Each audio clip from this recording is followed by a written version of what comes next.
Welcome to the Midnight Stories Club. Here, we don't chase sleep, we chase shadows. Each night, a tale is shared. Each tale darker than the last. Sit back. Light fades. The stories begin.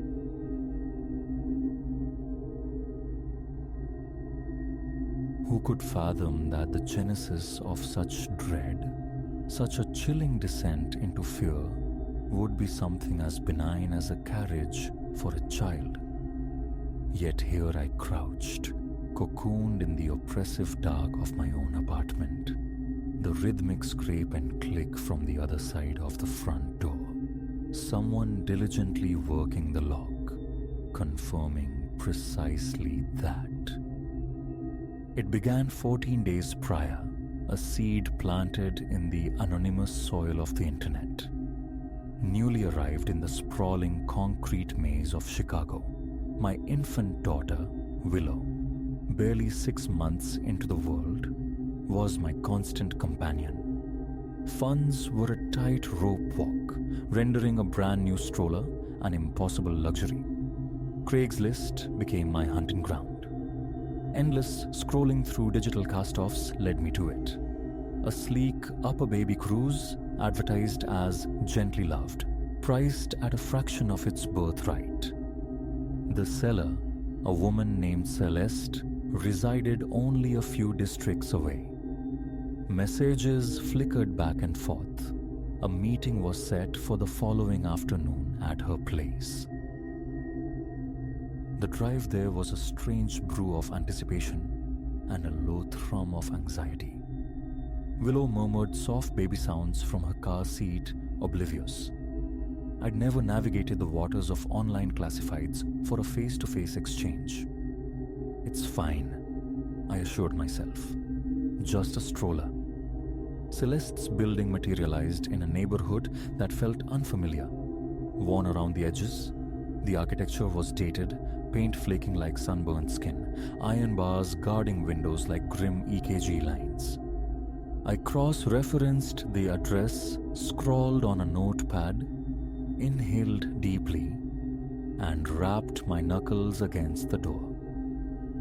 A woman, perhaps midway through her 30s, opened it, her smile a sudden bloom of warmth. "You must be Alara," she greeted. "Come in, please. I'm Celeste." A flicker of hesitation, then I crossed the threshold, clutching Willow tighter. The apartment, though cluttered, possessed a certain tidiness. Toys formed colorful archipelagos across the floor. From behind a sofa, a small face peeked out. A toddler. "My Maya," Celeste offered with a gesture. "Just turned 3. They sprout like weeds, don't they?" I managed a nod, the tension in my shoulders easing slightly. They truly do. This little one, Willow, is already half a year old. Hard to fathom. Celeste guided me toward the living room where the stroller stood, sentinel-like. It presented even better in person, scarcely marked. As my fingers traced its frame, Celeste wove a tapestry of chatter about her children, peppering me with questions about Willow. It felt disarmingly normal, pleasant even. Following a brief negotiation of small talk and a test glide of the stroller across her floor, the cash changed hands. Celeste graciously assisted me in maneuvering my prize down to the street. "Safe travels," she called out as I secured Willow into her seat. "Some real maniacs on these roads." I offered a departing wave, buoyed by the successful transaction. Only miles later did the peculiar weight of her final remark settle. How could she possibly know my route? Paranoia, I chided myself. Just neighborly concern. The subsequent days unfolded without incident. The stroller performed admirably, its smooth glide a small daily comfort, and the unsettling edge of the encounter with Celeste began to fade. Then, on the fourth day, a discordant note.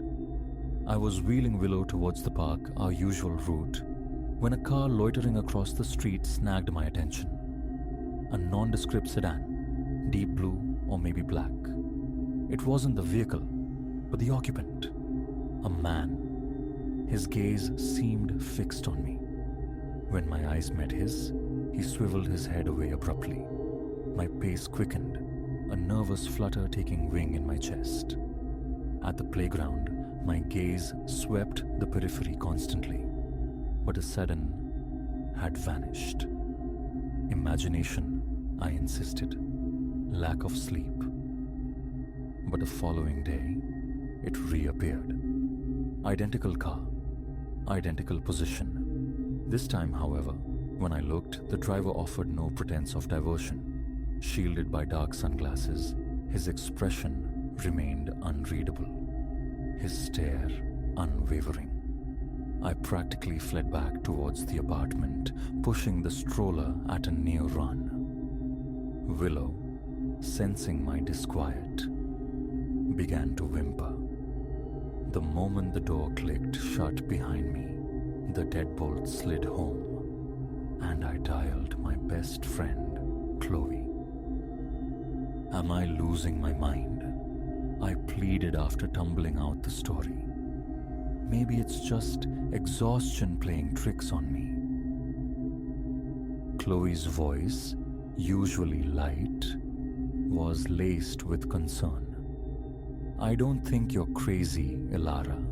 That sounds undeniably creepy. Have you noticed the car before this? I cast my mind back. Now that you ask, maybe. I hadn't really registered it before. A cold tendril snaked down my spine. Oh God, Chloe.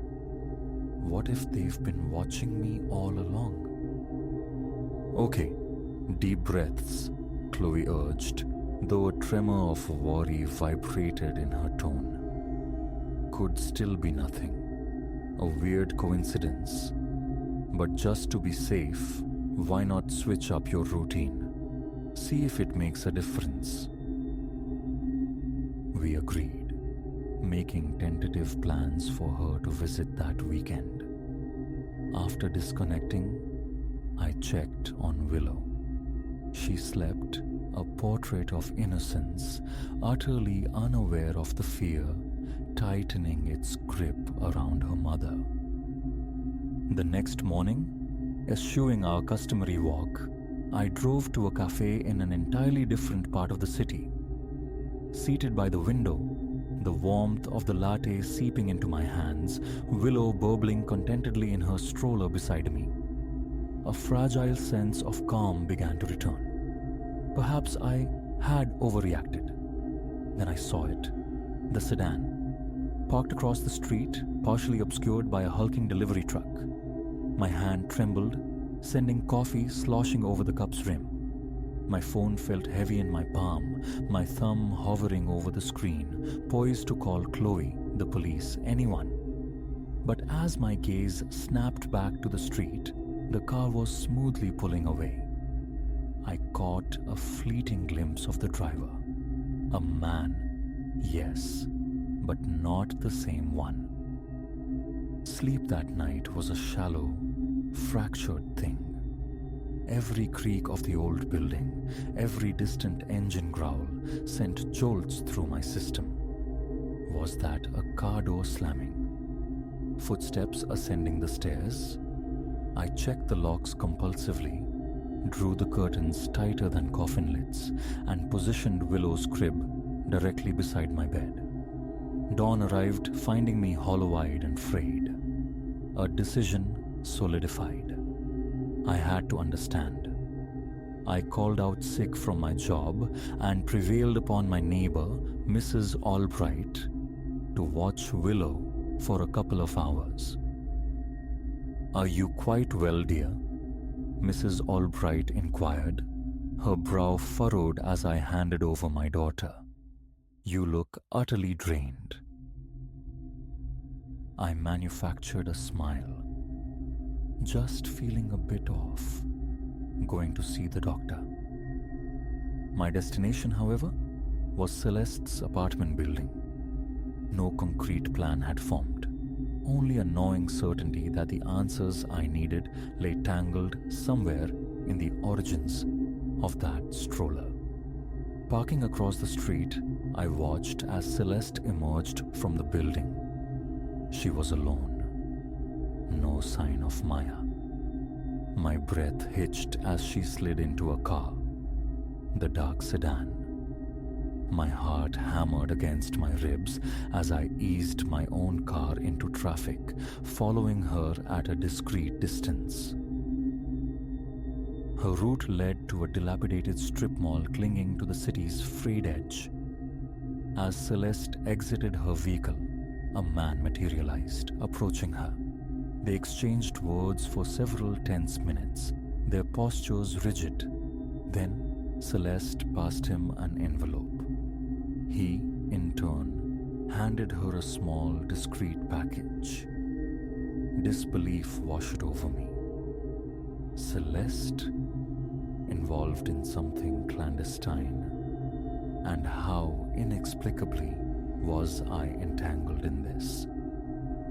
My focus on Celeste and the man was so absolute that I failed to register the vehicle pulling up silently behind mine until a sharp rap sounded against my driver's side window. I jolted, startled. A man with a face like chipped granite and eyes devoid of warmth gestured impatiently for me to lower the window. Trembling, I obeyed. "Is something wrong, officer?" I stammered, though instinct screamed he wore no badge. "Out of the car," he commanded, his voice a low growl. Flight flickered through my mind, but where could I possibly run? With agonizing slowness, I opened the door and stepped onto the cracked asphalt. His hand clamped onto my arm, fingers digging in with bruising force. "Couldn't leave it alone, could you?" he snarled. "Had to come sniffing around." He began propelling me towards Celeste's sedan. She stood watching, her expression a miserable blend of guilt and terror. "Please," I choked out, desperation clawing at my throat. "I don't understand any of this. I have my baby at home. Willow, please, just let me leave." His grip became a vice. "Quiet, you're coming with us." Then, abruptly, the air split with the piercing wail of sirens. Police cruisers flooded the parking lot, disgorging officers, weapons drawn. "Police! Freeze!" The command echoed off the cheap storefronts. Events blurred into a rapid sequence. The granite-faced man bolted, only to be swiftly tackled by an officer. Celeste crumpled to her knees, sobbing, hands raised in surrender. I remained rooted, shaking uncontrollably as an officer approached me. "Are you Ilara Vance?" he asked. Upon my nod, he elaborated. "We've had this ring under surveillance for months. Your friend Chloe contacted us when you didn't answer her calls. She was worried sick." A ragged sob escaped me, sharp with relief. Chloe, my wonderful, sometimes overly cautious, life-saving friend. In the sterile quiet of the police station over the ensuing hours, the ugly truth unfurled. Celeste was a cog in a criminal enterprise that exploited Craigslist listings to identify targets for burglary and identity theft. The stroller, my supposed bargain, had been ingeniously fitted with a GPS tracker. They had been meticulously mapping my movements, learning my habits, preparing to strike. As I recounted my story, the image of Willow, my precious, vulnerable daughter, unknowingly ensnared in this web of danger, eclipsed everything else. Finally returning home, I gathered Willow into an embrace so fierce she protested with a squirm. Mrs. Albright hovered nearby, her kind face etched with questions I lacked the strength to answer just yet. That night, with Willow breathing softly in her crib, I sat by the window, every shadow, every night sound, triggering a fresh wave of adrenaline. The police assured me the threat was neutralized, the perpetrators apprehended, yet the phantom sensation of being watched lingered like a stain. My gaze fell upon the stroller, parked innocuously in the corner. Tomorrow, it would be gone. I'd buy a new one, even if it meant plunging deep into credit card debt. But for now, in the hushed solitude of the apartment, I allowed the tears to fall. Tears of fear relived, of trust shattered, of the stark realization that danger can wear the most ordinary disguises. Wiping my eyes, I forged a silent promise, both to myself and to Willow, sleeping nearby.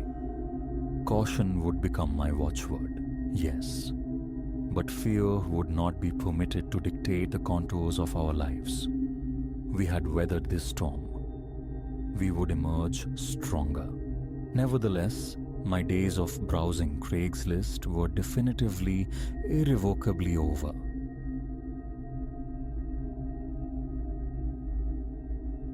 My own sanity, I find, is a landscape I never expected to survey with such doubt. Not until this house became my world. Alias Thorne, that's me, arrived months prior, seeking sanctuary. A hushed haven for work, a buffer against the city's clamor. The structure itself promised anonymity. Stark white plaster, a modest veranda, a yard hemmed by fencing, interiors furnished sparsely by my own hand. An unassuming shell. For weeks, tranquility reigned. My rituals unfolded undisturbed, brewing coffee, tending to emails, losing myself in the glow of the television, occasionally succumbing to sleep on the sofa's worn cushions after late nights. Then, the whispers began. Not voices, but insidious intrusions. Faint percussions from unoccupied rooms, fleeting darting shapes glimpsed at the edge of sight, vanishing the instant I tried to focus. Initially, I waved them away, settling timbers, tired eyes. But such flimsy barricades crumbled as the taps grew bolder. The peripheral phantoms lingered, teasing the boundaries of perception. Solitude is my constant companion here. My work anchors me to this space. My days possess a predictable rhythm. Dawn around 7, the aroma of coffee, the digital cascade of morning correspondence, then immersion in my tasks. Daylight holds the strangeness at bay. The house settles into a benign quietude. The air remains still, the temperature steady. I navigate its spaces unmolested, feeling nothing beyond the familiar contours of wood and plaster. Yet, as evening descends, an undeniable metamorphosis occurs. It commences near the dinner hour. A subtle thickening of the atmosphere, a tension coiling in my shoulders. A primal certainty surfaces, a gut-level knowledge that solitude is an illusion, though no visible presence confirms it. The house itself seems to draw breath, its awareness fixed upon me. No overt sounds, no spectral whispers, just an oppressive weight, a pressure that compels furtive glances over my shoulder. Just nights ago, dinner concluded late. I sought refuge on the sofa, navigating the flickering wasteland of television channels. Fatigue weighted my eyelids. Then, a reflection bloomed on the dark screen, a silhouette materializing behind my seated form stationed near the hallway's maw. I didn't turn, not immediately. A paralysis seized me, my gaze locked onto that tenebrous figure. It was an elongated shadow, stark and vertical, suggesting immense height. My heart became a frantic drum against my ribs. Sweat slicked my palms.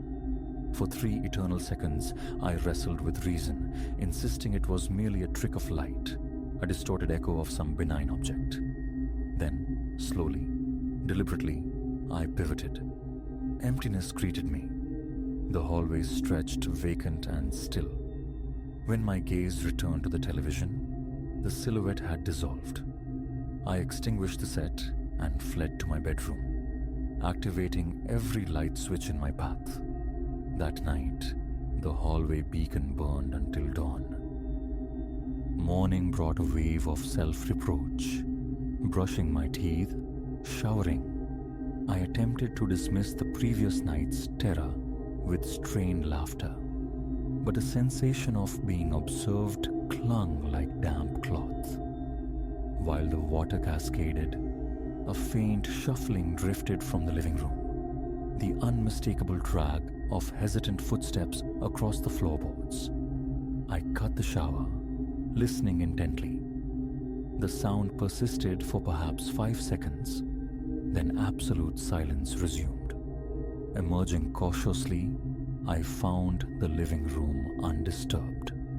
Curtains drawn, furniture precisely as I'd left it. A meticulous search yielded nothing amiss, yet the frantic cadence of my heart refused to subside.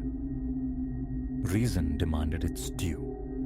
I scrutinized window frames for drafts, probed floorboards for looseness, seeking the mundane culprit behind the unsettling symphony. All appeared solid, ordinary. My desk occupies a small chamber near the entrance. There I sat, attempting to marshal thoughts for work, my eyes straying compulsively towards the hallway. Nothing stirred, yet the air remained taut with unspoken anticipation. That evening I resolved to court sleep early, aided by melatonin, hoping to bypass the nocturnal unease. I secured my bedroom door, engaging the lock, an unusual precaution born of a sudden, desperate need for a barrier against the house itself. Hours later, slumber was fractured by a delicate scraping, the sound chillingly reminiscent of fingernails drawn across wood. It emanated from the far side of my door. My eyes snapped open. The fine hairs on my arms prickled.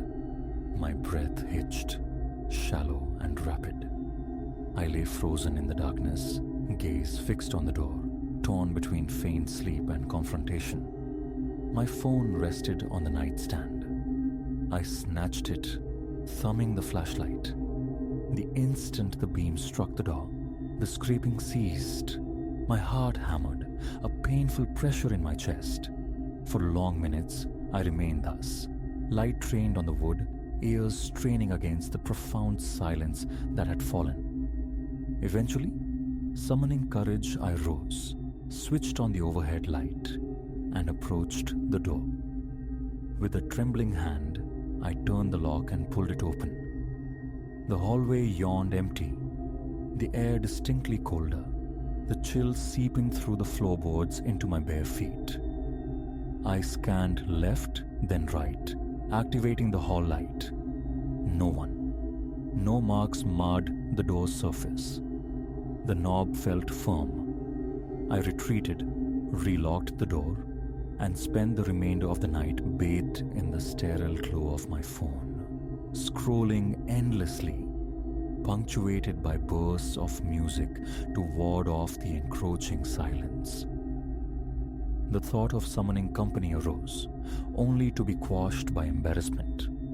A grown man confessing fear of his own home, my house, I imagined saying. It does odd things after dark. The absurdity was too keen. Instead, I leaned into technology. A small camera positioned on a living room shelf became my silent sentinel, its lens aimed towards the main area and the corridor leading to my refuge. The first night yielded disquieting audio fragments, minute raps, inexplicable clicks. Visually, nothing but the shadowed stillness of the empty room. The second night's recording captured faint, dragging footfalls and, on the video feed, a brief, anomalous flicker of the overhead light, though no figure manifested.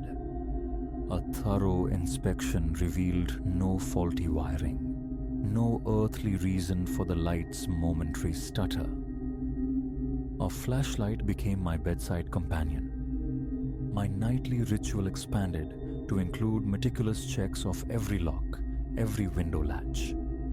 Even the shower curtain warranted inspection. Such was the pervasive sense of unease.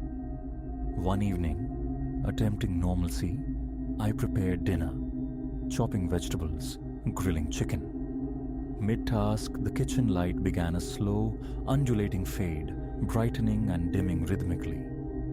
Not a flicker, but a languid pulse. My heart leaped. I stared upwards, convinced of a loose bulb. Tightening it changed nothing. The slow dimming persisted for several more seconds before abruptly ceasing. For the rest of the night, the light behaved. Days later, reading in bed near 10, the house steeped in quiet. A low hum surfaced, an electronic buzz originating from the hallway. Setting my book aside, I listened as the sound swelled, then cut off sharply. Flashlight in hand, I ventured out. Nothing. I swept the beam across the walls, hunting for a malfunctioning outlet. All seemed inert.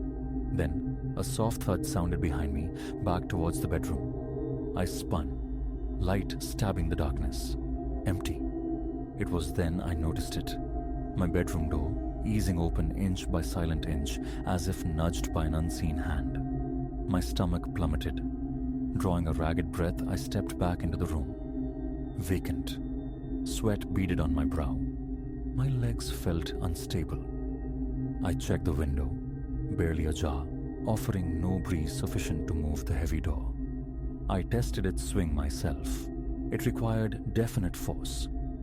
Closing the window firmly, I stood there, pulse racing. That night, I left the door ajar, needing the visual anchor of the lit hallway.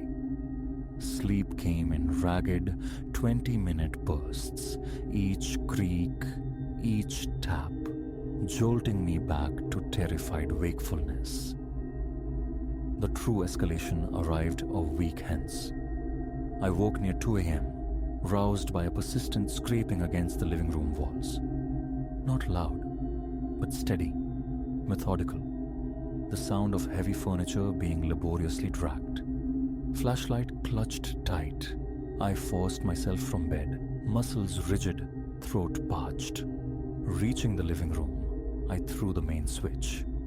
My sofa sat askew, shifted several inches from its customary position, angled subtly towards the lifeless television. My hands trembled as I circled it, searching frantically for signs of entry. The front door remained bolted, windows secured. Nothing else seemed disturbed. I shoved the sofa back into place, breath coming in harsh gasps, mind reeling. Who or what could have moved it? Sleep was impossible. I sank into the armchair opposite the couch, leaving the lights blazing, and kept vigil, eyes ceaselessly scanning the room's shadowed corners, anticipating movement, form. Around 4, a faint click echoed from the hallway, but nothing followed. Only the slow creep of dawn brought a fragile reprieve, the mundane light temporarily sanitizing the space, erasing the night's violations. Now, Each twilight signals a descent. As the sun dips, my pulse quickens, muscles clench. I find myself prowling the house, a restless circuit of rooms, flipping lights on, then off, seeking changes in the atmosphere. Often, I stand motionless in the hallway, holding my breath, straining to catch the phantom footfalls, the elusive scratching. I hear them, more times than I can count, yet their source remains maddeningly diffuse, echoing from above or seemingly within the walls themselves. The notion of flight whispers insistently, yet roots of investment, time, money, a stubborn refusal to yield hold me fast. An electrician visited, surveyed the wiring, tested circuits and switches. Everything's shipshape, he declared, oblivious. I offered no mention of shadows or itinerant furniture, unwilling to brand myself irrational. A few nights passed, I attempted defiance, stationing myself in the living room cloaked in absolute darkness. Phone light poised but off, I waited, hoping the shadows might coalesce, reveal themselves more clearly. Initially, only the house's familiar groans broke the silence. Then, minutes stretching thin, a palpable cold permeated the room. Gooseflesh erupted on my arms, the small hairs at my nape prickled, and there, reflected in the obsidian mirror of the inner television screen, a dark outline materialized on the far side of the sofa. It shifted, a subtle adjustment of posture. My heart pounded against my ribs. I ignited the flashlight, aiming the beam directly at a spot. Nothing. Yet the presence lingered, an invisible weight in the air. My breathing grew shallow, sweat stinging my temples. Paralyzed for a beat, I then stumbled backward, nearly tripping on the rug's edge in my haste to escape the room, retreating once more to the dubious sanctuary of my locked bedroom.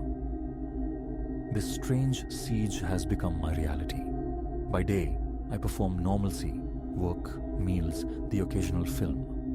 But dusk unleashes the tension. Every benign sound acquires sinister potential. Each tap, each creak sends jolts along my nerves. My phone remains charged, a constant tether to the outside world. Yet the call for help never comes. Some logical key must exist, I tell myself, even as the search proves fruitless. Last night, the violation deepened. Drifting towards sleep near midnight, eyes closed, consciously tuning out the house's nocturnal murmurs, I felt it. A distinct depression in the mattress on the opposite side, as if someone had quietly sat down. My eyes flew open. Utter stillness. The blankets felt taut, drawn tight against me by an unseen weight. Breath caught in my throat, sheer panic blooming cold in my chest. Seconds later, the pressure vanished. I seized my phone, flashlight beam sweeping the bed. Empty. The door remained locked. Nausea surged, a bitter wave. Scrambling from bed, I unlocked the door and fled, practically running to the living room. There I remained, slumped on the sofa under the full glare of the lights, until morning. Sleep was a distant shore, visited only in fleeting, nightmarish snatches from which I'd jerk awake, heart hammering. What transpires here, I cannot say. No evidence points to a human intruder. Cameras watch, locks hold, inspections reveal nothing. Yet the anomalous movements, the disembodied sounds, the bone-chilling presence, they persist, they escalate. The toll is physical. A ceaseless restlessness, eyes forever darting to corners, ears perpetually strained for the next scrape, the next footfall. My appetite wanes, a constant knot residing in my gut. The thought of a motel room, of unbroken sleep, becomes a recurring, desperate fantasy. This is my present state. I write this near midday, bathed in the deceptive calm of daylight. But nightfall is inevitable. Tonight, the footsteps will resume their hollow patrol. Shapes will writhe at the periphery, dissolving under direct light. I will lock my bedroom door, and I will hear the scratching, the dragging beyond it. Perhaps I will feel that chilling pressure on the mattress again, or find the sofa rearranged, or watch the lights flicker with slow, deliberate intent. And I will be left alone, listening to the frantic pulse in my own ears, caught in the terrifying space between unraveling sanity and the chilling possibility that this house, my home, is truly terribly alive. Answers elude me, but the truth of its presence, the cold crawl of fear on my skin, is undeniable. This place I sought for peace has become a vessel of the inexplicable, haunted not just by sounds and shadows, but by the unnerving certainty that I am never, ever truly alone.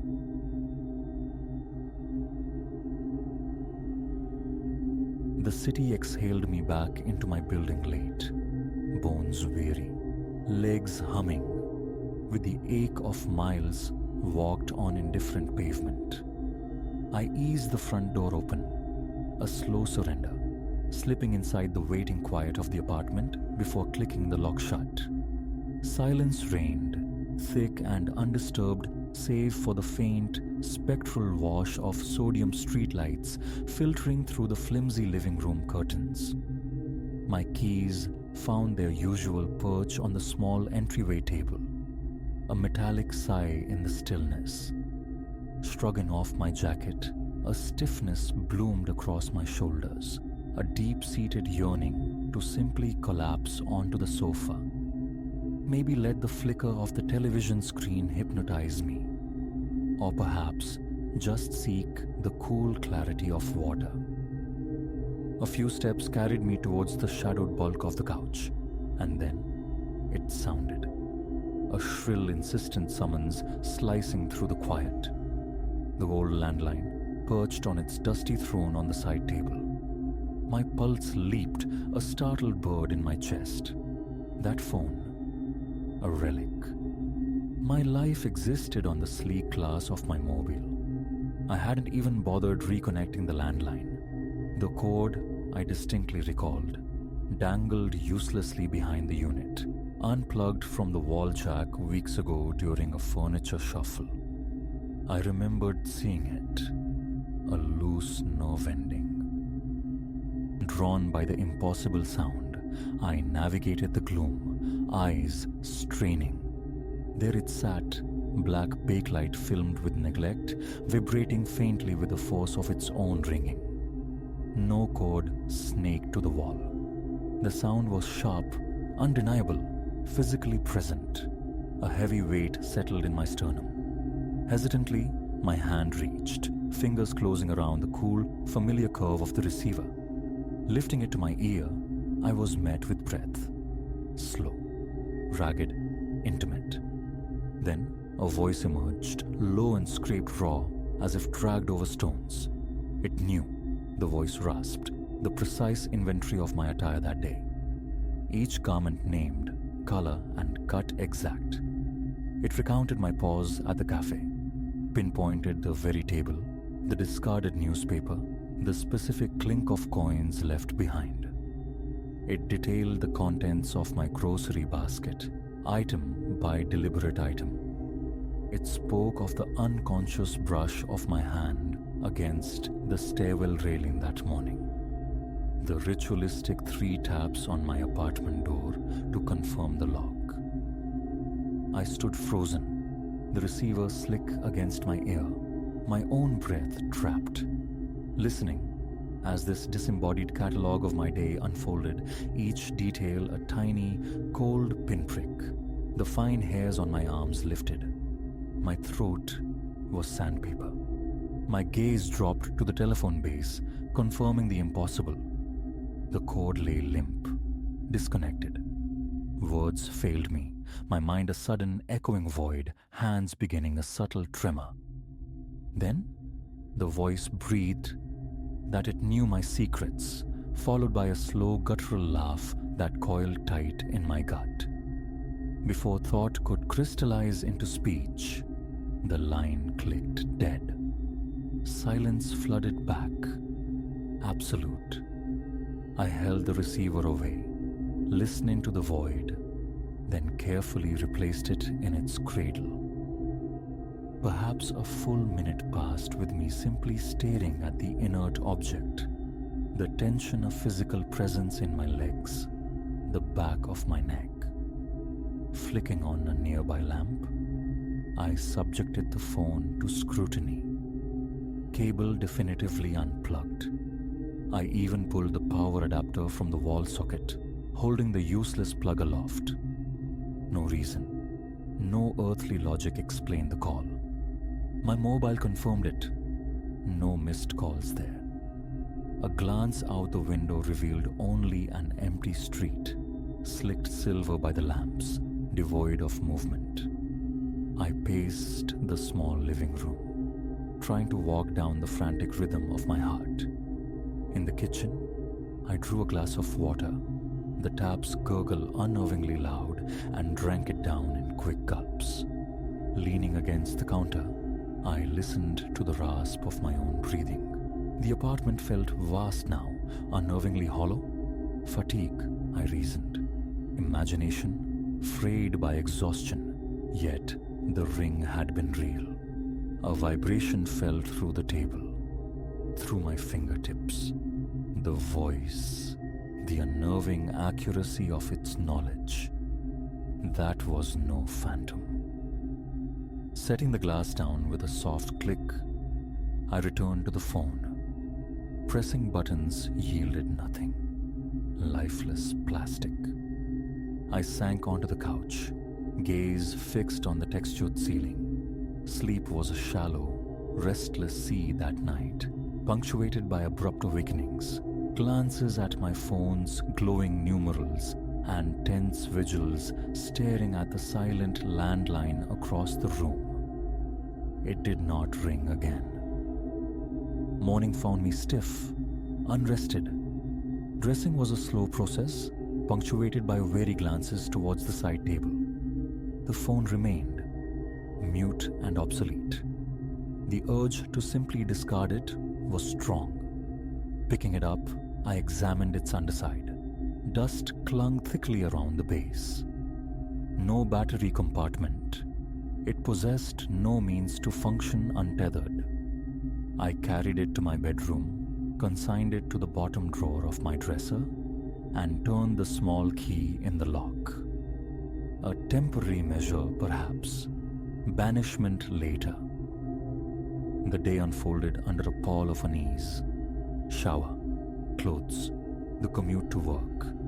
Motions performed on autopilot while a voice echoed in the back corridors of my mind. Focus fractured. How could it know? The thought became a persistent hum beneath the surface of office tasks. Was I being watched? Paranoia sent my gaze skittering over my shoulder on the street, scanning faces in the lunchtime crowd, searching for undue interest in reflections flickering across shop windows. Nothing overt. At my desk, the familiar keyboard felt alien, my fingers clumsy, trembling slightly. Rough night, I mumbled to a passing colleague, offering a vague complaint about sleep. The phone call remained my secret, too bizarre to articulate, too mad to confess. Lunch was solitary. My mobile checked, with obsessive frequency. Silence. The walk home was brisker than usual, eyes constantly sweeping my surroundings. Inside the building, up the stairs, pausing at my door, listening. Only the building's ambient sighs answered. Inside, the familiar ritual. Keys down, jacket off, sinking onto the couch. The television offered a flickering blue distraction, a shield against the silence. For hours it worked. Then, near the same hour as the night before, the sound returned, not from the living room. This time, the ringing emanated from my bedroom, from the locked drawer. A cold fist clenched in my throat. I rose, crossed the threshold into the bedroom.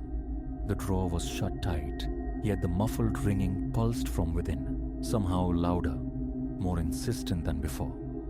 My hand hovered, then pulled. There it lay, the old landline receiver vibrating against the wood, rattling with each electronic peal. Cords still detached. A breath held, then released. I picked it up. The same gravelly voice greeted me instantly. It knew I'd tried to imprison the device. It described the slight hesitation of my hand on the drawer pull moments ago. It knew I'd altered my route home. It detailed the specific sandwich consumed at lunch, the exact minute I'd finished. It knew about the furtive backward glances on the pavement, and it laughed louder this time, a coarse, grating sound. Sweat prickled the back of my neck as I gripped the receiver. "Who are you?" The question escaped as a thin tremor. No answer came. Only the assertion that it knew I was afraid, sweating, that it could see my hand shaking. I looked down. My free hand was indeed unsteady. "Tell me what you want," I managed, voice strained. A heavy pause filled only by that ragged breathing, then a sharp click. Dead air once more. Setting the receiver down, I stood panting, breath shallow, chest tight, a dull pressure building behind my eyes. I snatched the phone from the drawer and carried it to the kitchen. Rummaging beneath the sink produced a small toolbox, a hammer within. On the linoleum floor, I brought the hammer down. The plastic casing cracked. Again. Harder. I separated the receiver, smashing both base and handset until only jagged shards of black plastic and twisted metal remained. No hidden circuits, no anomalous chips, no inexplicable power source. Just the pulverized remains of an ordinary, obsolete telephone. I swept the fragments into a plastic grocery bag, knotted it securely, and shoved it deep under the sink, behind the cleaning supplies. Closing the cabinet door felt like sealing a tomb. I stood there a long moment, catching my breath. Sleep came only behind a locked bedroom door, the television murmuring in the living room, a flimsy barrier of noise. It was a long, fraught journey to unconsciousness, my heart a frantic drummer against my ribs. The following morning, my first act was to check the kitchen cabinet. The bag remained, undisturbed. A small measure of relief trickled through me. Calm, I told myself. Be calm. The day repeated its pattern: dress, commute, work. On the street, faces seemed sharper, potentially observant. At my desk, the effort to maintain normalcy was immense. The police? What could I possibly report? A phantom caller on disconnected phones. With the evidence now destroyed, they'd dismiss me as delusional or worse. I would wait. Perhaps the destruction had worked. Perhaps it was over. Evening descended uneventfully. Pastor Eaton standing in the kitchen, a deliberate avoidance of the living room's silence. Television again, but my eyes kept straying to the empty spot on the side table, a ghostly imprint in the dust. Maybe, just maybe. The hours bled away. Drowsiness began to claim me, a welcome fog creeping in. Then, a new sound. Not a ring, but a low, persistent buzz. I pushed myself up, tracking it. It led me to the hallway closet near the front door. Pulling it open revealed clutter, and nestled within, my old cordless phone set. Forgotten for years. Its base station was unplugged, The handset battery surely defunct ages ago. Yet, the charging light on the base glowed faintly, and the handset itself vibrated, emitting that insistent buzz. I picked it up, a horrible certainty settling upon me. Answering felt less like a choice, more like a grim obligation. I pressed the talk button. The rough voice commenced immediately. It saw the demolition. It knew of my troubled sleep, heard my ragged breathing the day before. A lump formed in my throat. Words were useless. It would keep calling, the voice declared. It enjoyed the spectacle of my fear. It suggested I might want to flee, but assured me escape was futile. It knew my habits too intimately. It listed my post-work actions, taking the stairs, crossing the street to avoid a cluster of youths, the brief aborted stop at the corner store. Vertigo washed over me. My grip tightened on the handset.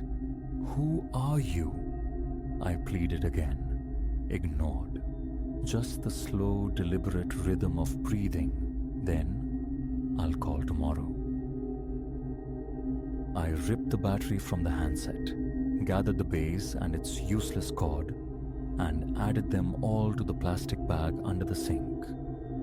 Tying it with fierce finality, I carried the bundle out of the apartment, down the echoing stairwell, and into the damp chill of the back alley.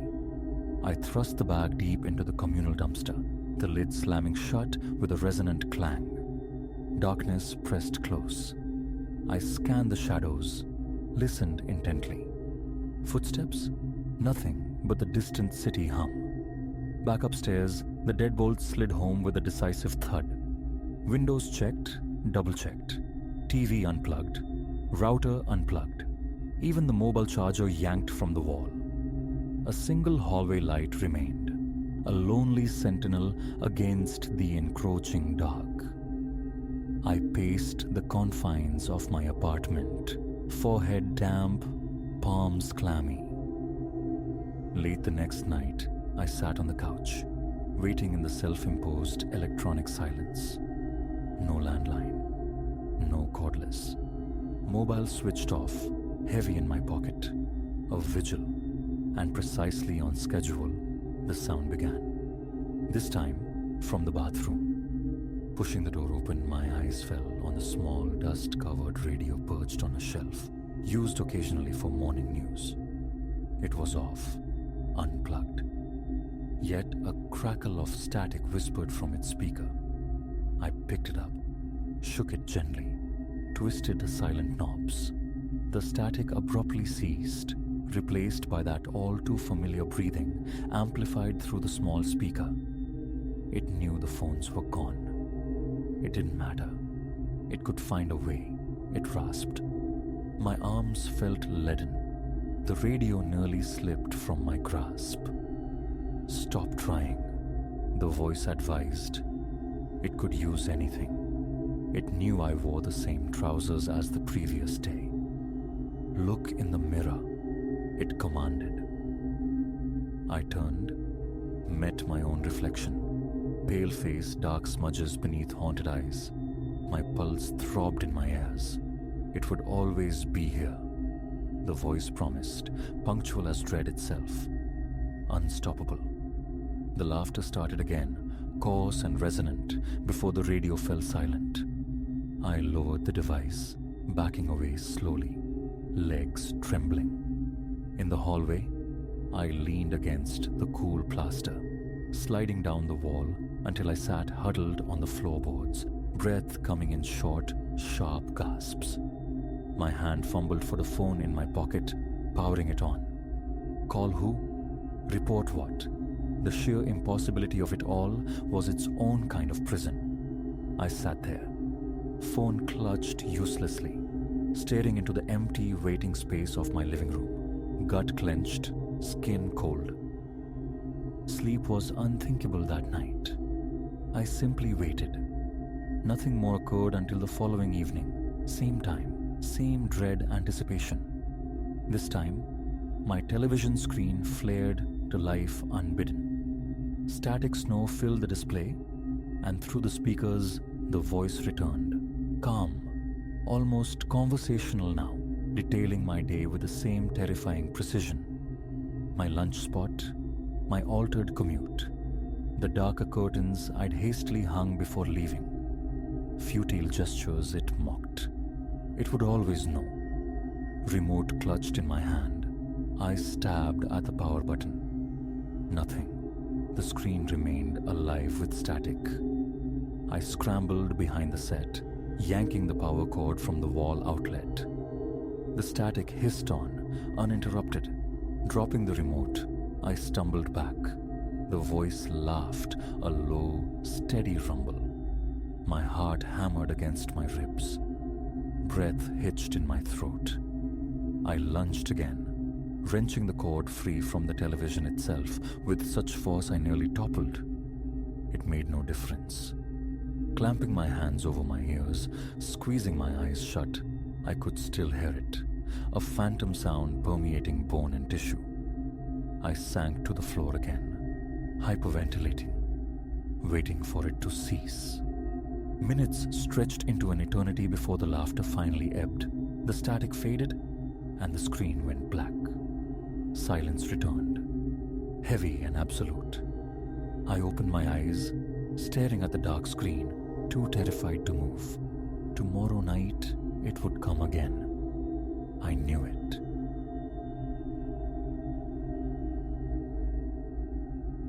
The aberration began subtly, a dissonance in the quiet symphony of my solitude.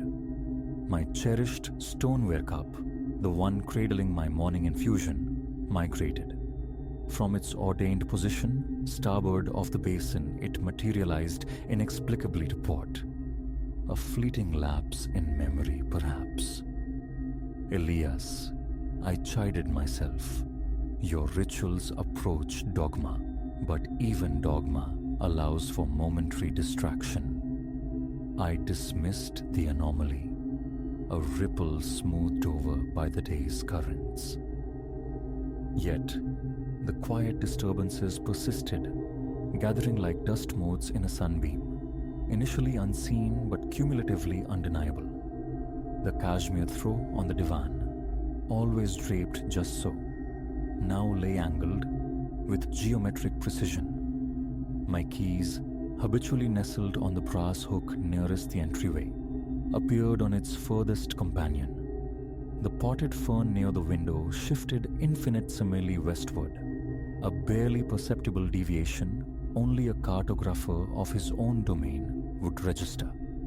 Was my mind fraying at the edges? Sanity felt like a shoreline receding with each peculiar tide. I began documenting my habitat before venturing out, capturing still lifes of domesticity, only to return, to find minute, deliberate alterations confirmed by the cold lens of the camera. An unseen hand was curating my existence, borrowing nothing, breaking nothing, merely adjusting. New tumblers clicked into the lock cylinders. A surveillance device, artfully disguised within a ceramic planter, commenced its silent vigil. One evening, driven by a blend of desperation and scientific rigor, I dusted the parquet floorboards with a fine veil of talc, anticipating the delicate impress of intrusion. Each dawn brought only negation. The camera's unblinking eye recorded an empty stage. The powder lay immaculate as fresh snow. Yet the subtle reconfigurations continued their silent testimony. The true tremor of fear arrived the morning I confronted my bookshelf. My library, a sanctuary meticulously ordered by narrative genre, then alphabetically by authorial voice, stood transformed. Overnight, it had succumbed to chromatics, the spines now forming a vibrant spectrum, an aesthetically arresting cascade utterly alien to my meticulous taxonomy. This was no accidental nudge, no casual displacement. This required time, intention, a profound engagement with my possessions. This was dialogue, unsettling and unsolicited. I summoned the constabulary. Their examination was cursory, their conclusions predictable. No breach, no theft, no tangible proof of trespass. They spoke of stress, of somnambulism, of minds under duress, playing tricks upon themselves. A referral to a psychiatrist was politely suggested, but the certainty resonated within my bones. I was lucid, awake, and haunted. Abandoning my bed, I took refuge on the divan, positioning myself as sentinel over my own living space. 3 nights passed in uneventful stillness. On the 4th, the whisper of a spine sliding against wood startled me from the precipice of sleep. My eyes flew open, heart hammering against my ribs like a trapped bird. The room swam in pre-dawn dimness, fractured by streetlight filtering through the blinds. There, silhouetted against my violated bookshelf, stood a presence. It was elongated, impossibly slender, its gestures possessing a liquid grace and unnerving fluidity as it continued its editorial work upon my collection. A scream lodged itself in my throat, a voiceless cry strangled by an invisible pressure. Paralysis claimed me, born of terror, or perhaps an influence emanating from the figure itself. It pivoted with excruciating slowness. Where a face should have been, illuminated by the weak urban glow, there was only a smooth, featureless void. Consciousness fractured, dissolved. I surfaced later, bathed in the indifferent morning sun. Utterly alone, the bookshelf bore witness, its contents rearranged once more, this time hierarchically by physical dimension. That day bled into a haze of disbelief and fractured sanity. A phantasm of sleep deprivation, a stress-induced chimera. Yet the books, irrefutably reorganized, anchored the experience in reality. It had occurred. That evening, my phone, propped against a stack of journals, became my electronic witness. Sleep was a forgotten country. My gaze remained fixed upon the expectant shadows. Around the 3rd hour past midnight, it materialized again, coalescing from the deepest umbra as if woven from darkness itself. This time, it drifted towards my writing desk, its attention settling upon the arrangement of pens, papers, and small artifacts. With painstaking deliberation, it began to impose its own logic upon them. I watched, a captive audience, suspended between dread and a strange, burgeoning fascination. Its movements were economical, precise, possessing an eerie, almost mathematical beauty. Upon completion, it oriented towards me.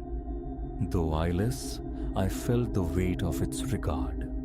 Then, as silently as it had manifested, it dissolved, bleeding back into the ambient gloom. Morning arrived. With trembling fingers, I retrieved my phone. The recording displayed only the static tableau of my room, untouched, unchanged through the long hours.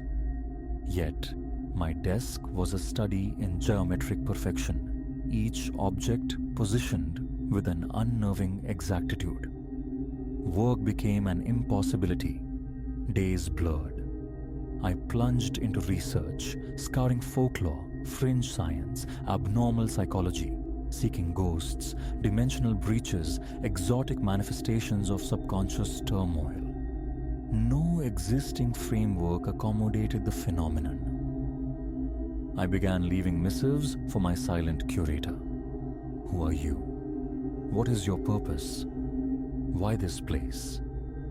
Each morning, the paper remained unblemished by ink, yet invariably altered, folded into intricate grains, stacked in precise diminishing order, or arranged into tessellating patterns.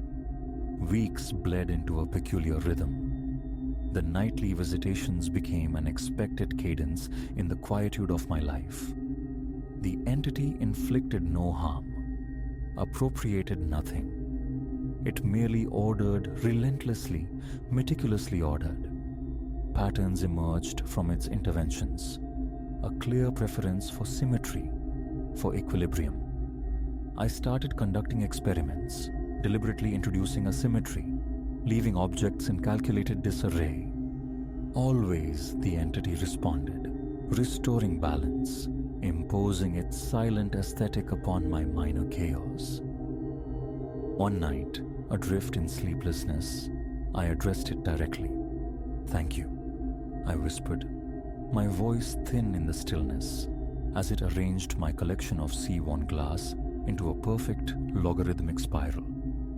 It possesses a certain elegance. The figure paused, its featureless expanse swiveling towards me. An eternity seemed compressed into that moment of absolute stillness. Then, with infinite slowness, it inclined its form in a gesture that felt undeniably like a nod. From that night, the dynamic shifted. The entity seemed receptive. It would halt its quiet labor if I spoke, tilting its head in an attitude of listening. No sound ever escaped it, yet a sense of acknowledgement permeated the space between us. I escalated my offerings. Intricate puzzle boxes, tangram challenges, complex logic grids laid out on the coffee table. Each morning presented a solution, often achieved through pathways of reasoning I hadn't conceived.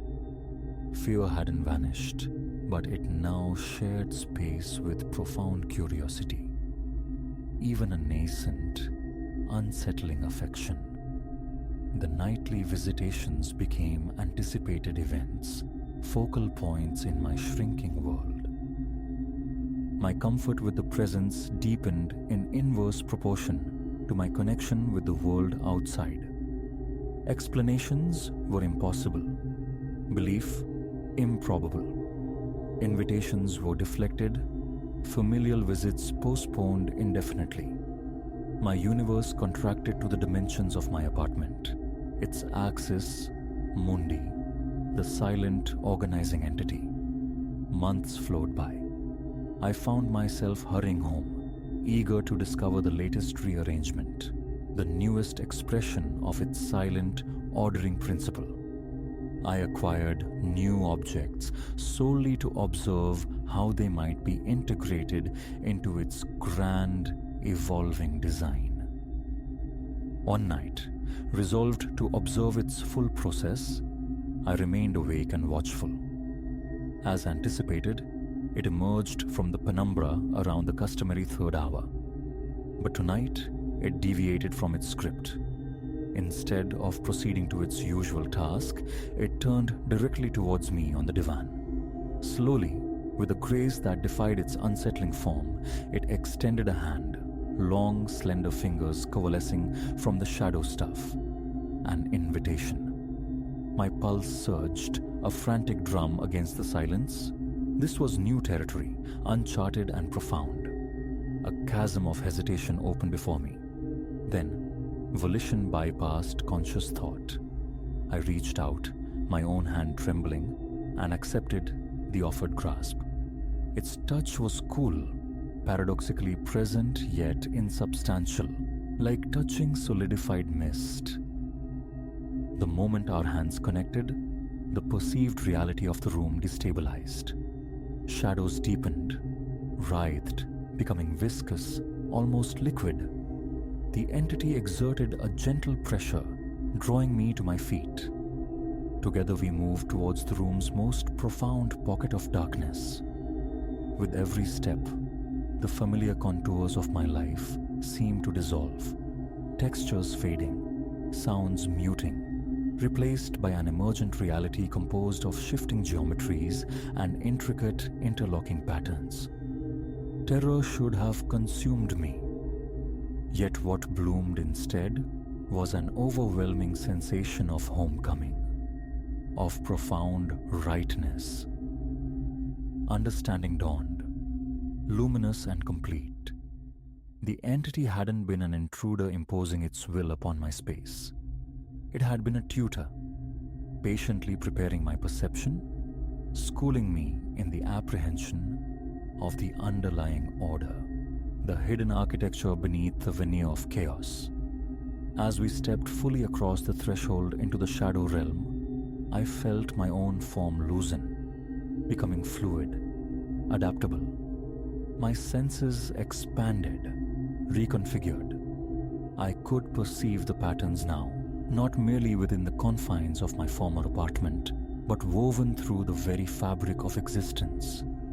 The elegant calculus governing the unfurling of a leaf, the intricate choreography of subatomic particles, the majestic, sweeping symmetries of distant galaxies. I turned to my guide, my silent instructor, and perceived it truly for the first time, not as a featureless void, but as a being of pure mathematical elegance, a living embodiment of the universal axioms. It inclined its form once more, a gesture of welcome, of peer acknowledgement. Then together we moved deeper into this new dimension, partners in the grand endeavor of bringing order to entropy, of discovering and articulating beauty within the infinite, unfolding patterns of the cosmos. Occasionally, in moments of quiet contemplation within this realm of endless potential, echoes of my former existence surface. The specific slant of light in the apartment I vacated, the tangible weight of the world I once inhabited. I sometimes wonder if another occupies that space now, if they too sense the subtle migrations of objects in the deep watches of the night, and a quiet certainty settles within me, akin to a smile, knowing that somewhere another presence is even now emerging from the shadows, poised to instruct, to guide, to reveal the intricate hidden order inherent in all things, just as I now do. An apprentice no longer, but a participant in the ceaseless, elegant dance of universal design.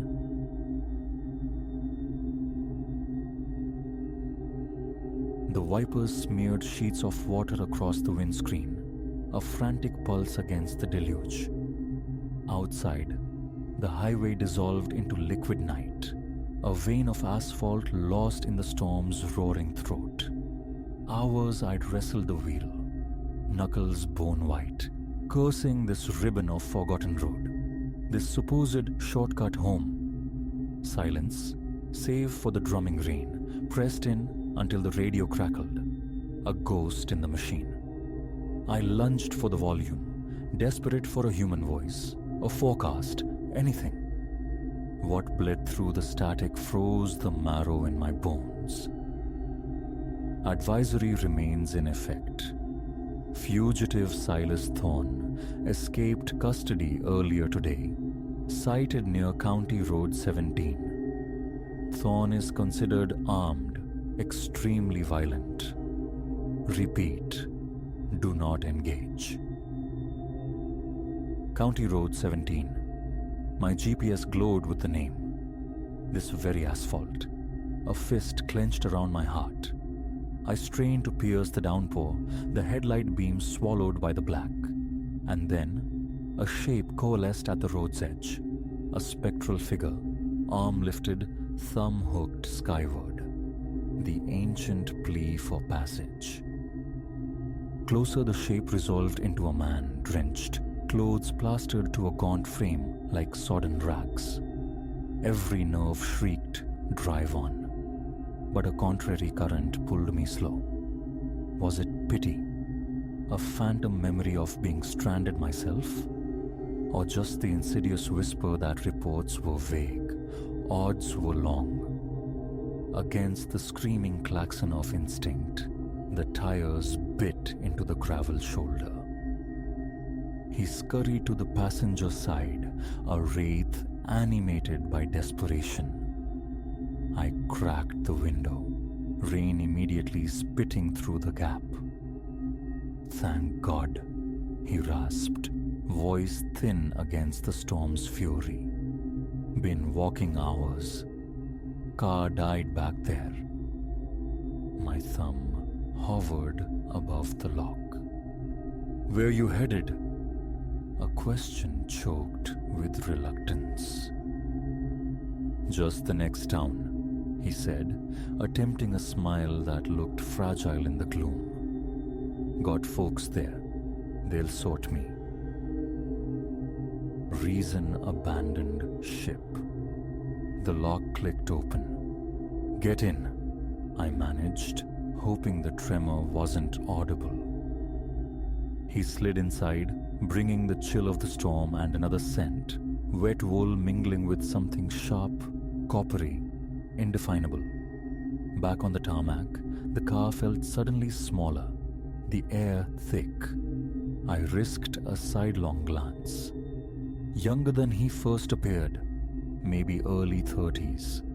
Dark hair slicked to his skull, jaw shadowed with stubble. But his eyes, they were the void, quick and restless, scanning the cabin, taking inventory. "Leo," I offered into the charged quiet. "You." A pause, just long enough to snag. "Name's Cole," he said finally. "Appreciate this, Leo. Not everyone stops. Not in this." A curt nod, eyes glued to the treacherous road. Figure I'd want the same. Silence descended again, heavier this time, punctuated only by the wiper's hypnotic sweep and the rain's relentless percussion. I felt his gaze on me, prickling the hairs on my neck. A hunter's assessment. "So, Leo," his voice sudden jolted me. "What drags you down this god-forsaken stretch on a night fit for drowning?" I swallowed, throat suddenly parched. "Work trip. Heading back. Took a shortcut."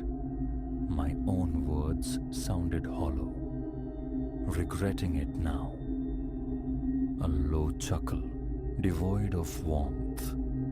"Shortcuts," he mused. "Funny things.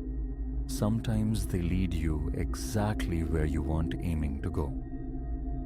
Agreement felt impossible, so I gripped the wheel tighter, palms slick despite the air conditioning's cool breath. The silence stretched, taut as wire. "Mind the radio?" Cole asked, hand already moving toward the console. "Go ahead," I said, welcoming any noise to fracture the tension. He twisted the dial, static hissing before settling on the station. The same one. Reiterating the warning, Silas Thorne, escaped felon, remains at large. Convicted of multiple homicides, considered extremely dangerous. Last seen wearing dark jacket, jeans. The blood sluiced from my face. The description fit like a shroud. My eyes flicked to the rearview mirror, colliding with Cole's, no, Silas's, reflection. He knew. The knowing hung between us, stark and terrible. The car's interior seemed to compress. The simmering unease ignited, crackling, electric. I saw his hand drift, slow, deliberate, toward the pocket of his soaked jacket. "Pull over," he commanded, voice a low growl that vibrated with menace. My thoughts scattered like startled birds, miles from anywhere, No headlights fore or aft. Stopping meant oblivion. I said, "Pull over." Silas snarled, fingers now visibly clenching something unseen within the fabric. Instead of braking, instinct slammed my foot down. The engine screamed, tires scrabbling for purchase on the slick pavement. Silas jolted backward, spitting curses. "The hell are you doing?" he roared, scrambling to regain balance. "Staying alive," I shot back, astonished at the steadiness that laced my own voice. What followed was pure, adrenaline-fueled chaos. A ballet of death played out at 80 miles per hour on a twisting, rain-lashed stage. Silas lunged, grabbing for the wheel, trying to wrench us into the abyss.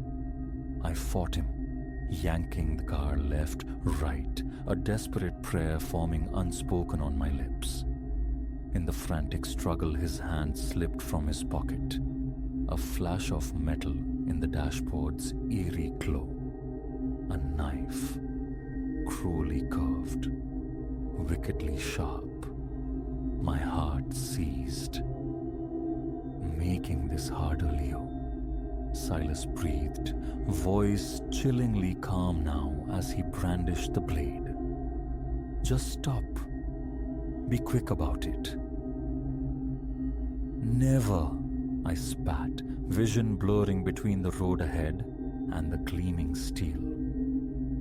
Then, salvation or mirage, twin lights piercing the gloom, growing larger, approaching fast. The first sign of life in an eternity. Just hold on. Silas saw them too. Rage twisted his features as his sanctuary dissolved. With a guttural roar, he lunged across the console, the knife arcing toward me. I wrenched the wheel violently right.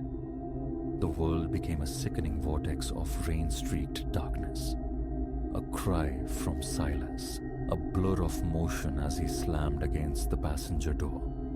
Then, a horrifying shriek of tearing metal, a bone-jarring impact, and silence, save for the hissing rain.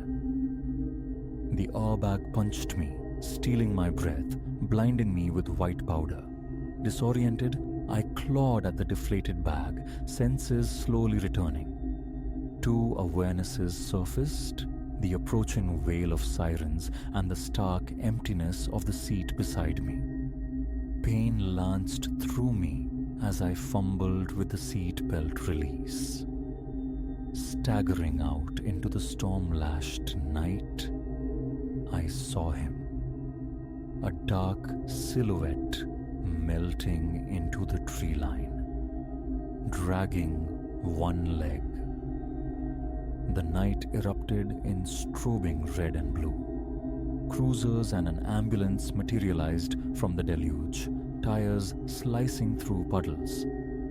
Hands guided me, voices murmured reassurances as paramedics assessed the damage.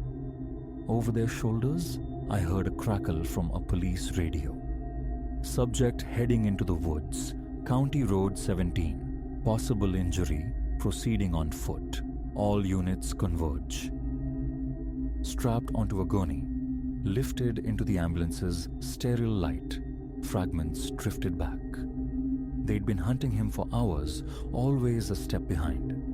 If I hadn't stopped, if the radio hadn't crackled, if I hadn't gambled on that damned shortcut, the possibilities spun, dizzying, as shock finally claimed me. Days bled together in the quiet hum of the hospital. Statements given, wounds tended, the enormity settling like sediment. I had stared into the abyss and somehow stumbled back. Silas Thorne was apprehended 2 days later, cornered in a derelict barn miles from the wreck. 3 dead since his escape, they said. I was meant to be the fourth. Now, the sight of a lone figure by the roadside triggers an echo of that night. A flicker of misplaced empathy was with the phantom glint of steel, the memory of those dead eyes in the rain. The empathy always loses. I keep driving. Some shortcuts you learn carve scars too deep to ever ignore, especially those taken with the fragile currency of trust.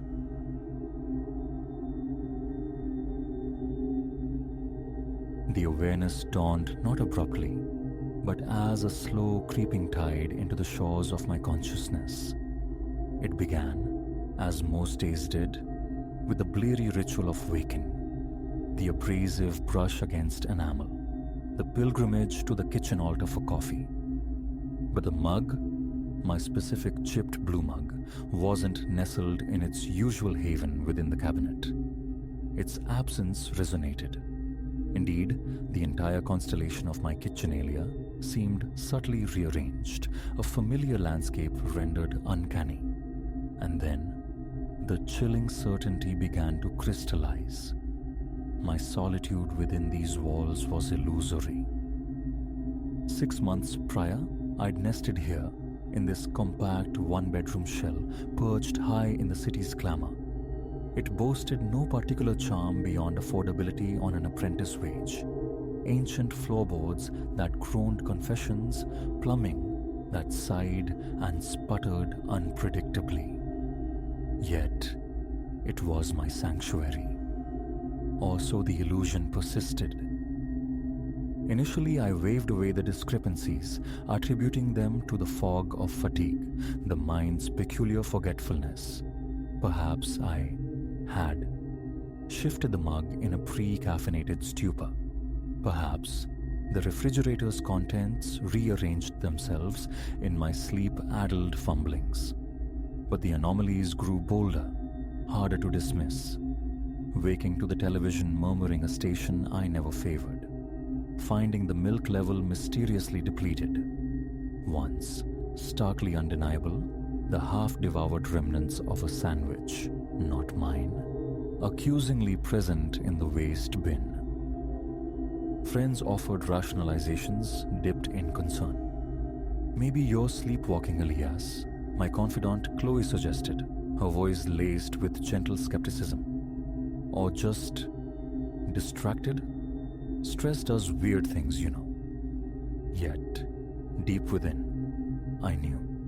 This wasn't stress manifesting as phantom sandwiches, nor nocturnal perambulations. An unseen presence shared my space after dark, and a cold resolve hardened within me to unmask it. My countermeasures began subtly, whispers of defiance against the unknown. A pencil balanced precariously on a table's edge, a filament of tape stretched taut across a threshold, a chair left deliberately askew. Each dawn brought confirmation. The pencil fallen, the tape bisected, the chair repositioned. Anxiety coiled tighter in my gut with every disturbed marker. Sleep became a fraught territory. Hours spent rigid, ears straining against the apartment's nocturnal symphony for any discordant note. But the interloper, whoever or whatever it was, moved with spectral grace, leaving no auditory trace.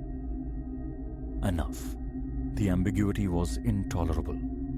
I acquired a clandestine eye, a miniature camera, its lens positioned to survey the main living space. That evening, with hands that betrayed my inner tremor, I activated it before surrendering to the bed. Sleep offered no refuge, merely a shallow, fitful state punctuated by the building's groans and the distant wail of sirens, each sound jolting me upright, heart hammering. Eventually, sheer exhaustion dragged me under. Morning light was my cue. I practically vaulted towards the camera, fumbling with the playback.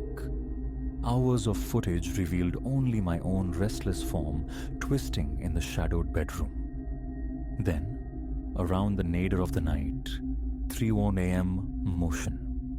A figure materialized from the deepest shadows, moving with unnerving silence through my living room.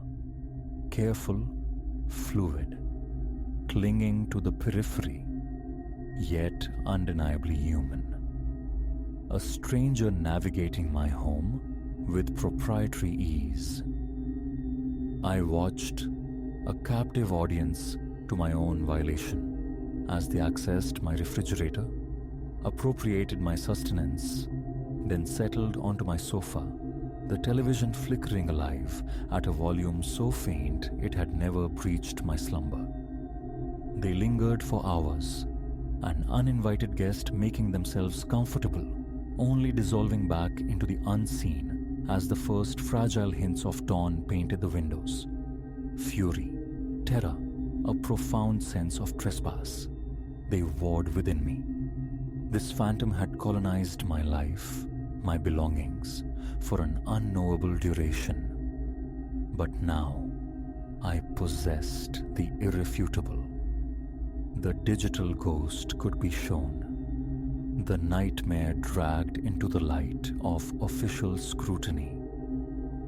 My voice trembled as I relayed the situation to the local precinct. "Stay put," they advised. "Officers en route."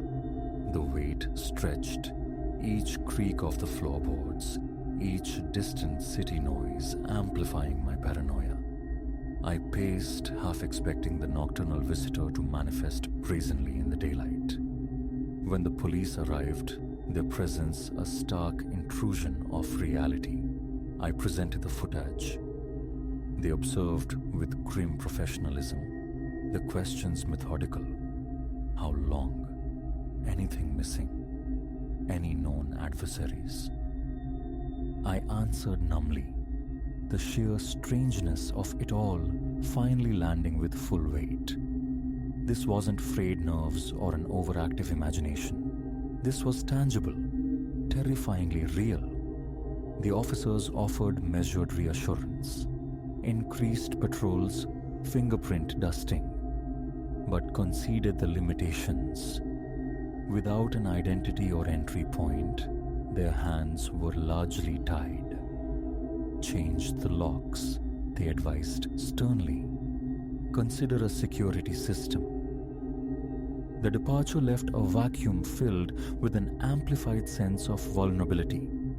Staying here, knowing what I now knew, felt impossible. A call to Chloe secured temporary asylum on her couch. Packing an overnight bag felt surreal, my thoughts racing in frantic circles. Who, how, and why my unassuming apartment?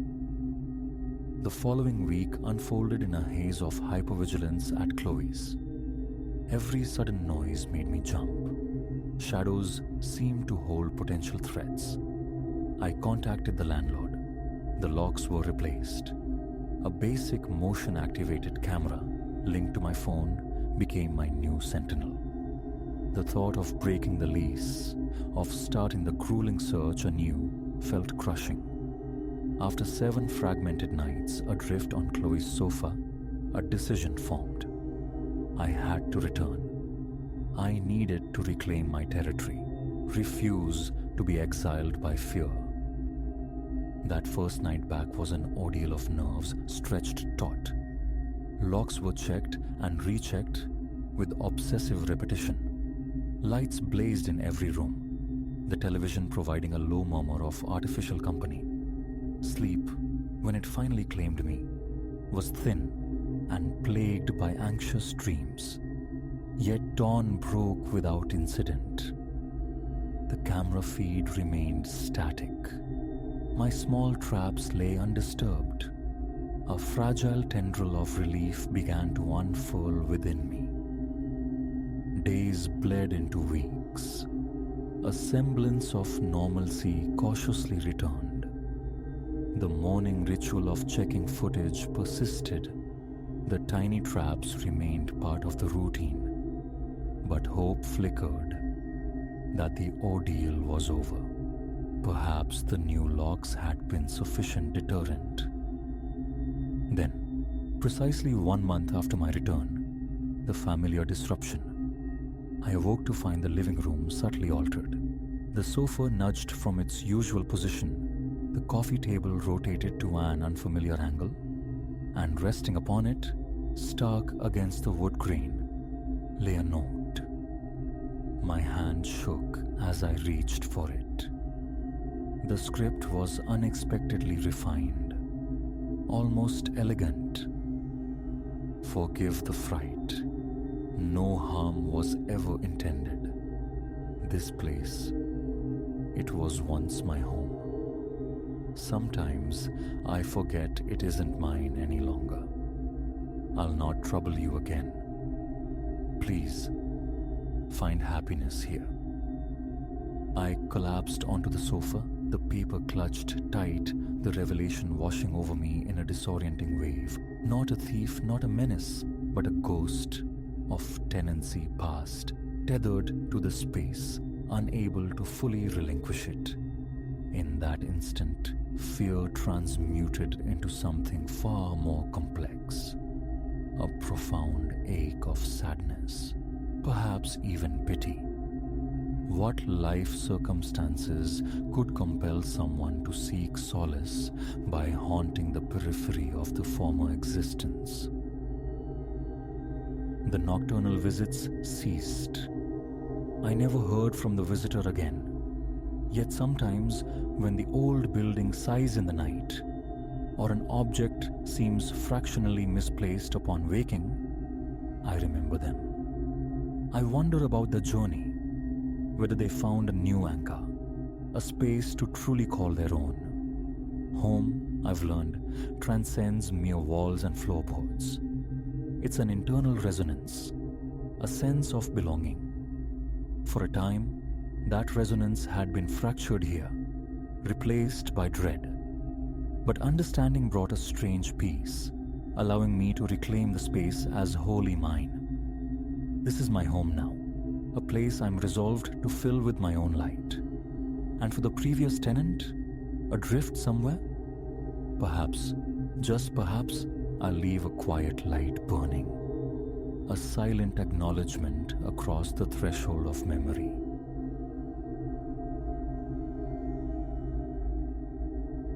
The precise moment my passenger evaporated from the seat beside me, the drive warped from merely monotonous into something else entirely. 1 second, he was a sodden, grateful presence, rainwater pooling around him. The next, sheer absence.